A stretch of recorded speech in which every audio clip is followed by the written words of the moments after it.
O vindeiro 3 de agosto comeza a novena ruta marítima Xacobea ao Cabaleiro das Cunchas, unha nova edición na que volven a contar con Cabo de Cruz como parada obrigatoria. Trátase da sexta vez na que o Concello de Boiro decide apoiar esta ruta para potenciar o turismo e a economía non só da vila, senón tamén de toda a comarca do Barbanza. É a sexta edición, nos seguimos creendo firmemente en ela e nos estamos aquí para sempre.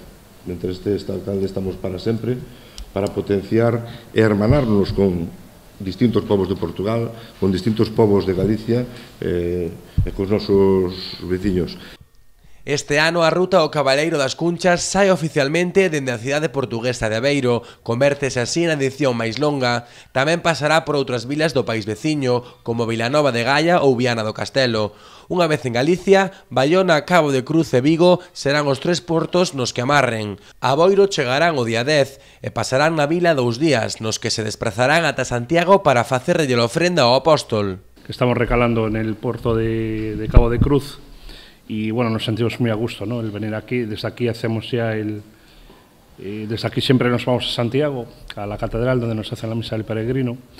Este año además es una ruta con mucha presencia de barco portugués, de hecho nosotros bajamos a Aveiros, la ruta más larga en millas a Portugal, y bueno, de Aveiro estaremos en Pobo, a Pobo a Viana, Viana a Bayona, Bayona a Cabo de Cruz, ¿no? Cabo de Cruz a Santiago, Santiago volvemos a Vigo. Un total de 24 embarcacións que percorrerán as rías galegas, 8 delas novas, o que demostra a boa participación na ruta que se está a converter nun bo reclamo turístico para a comarca do Barbanza.